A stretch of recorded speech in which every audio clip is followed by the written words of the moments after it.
In this video, we will go over the add/update opportunity workflow action, which allows you to create a new opportunity or update an existing opportunity in the pipeline that you select within your workflows.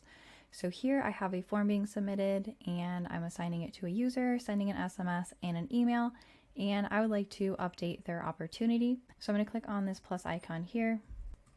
And I'm going to go ahead and type in opportunity. You'll see create/update opportunity. I'm going to go ahead and click on that.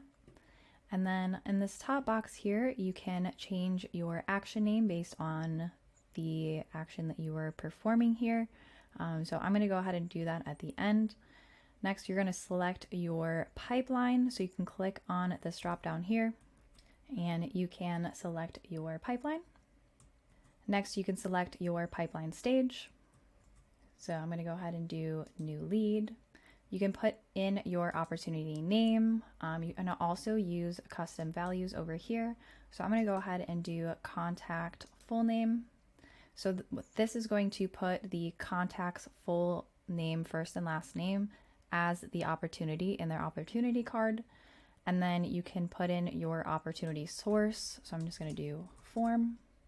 You can assign a lead value in this box if you'd like. I'm going to do, let's see, 150. And then you can select your status. So you can do open, won, or lost. I'm going to go ahead and do open.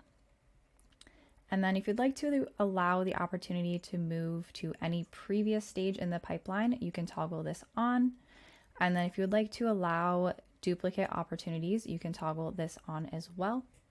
So I'm going to go ahead and update my action name.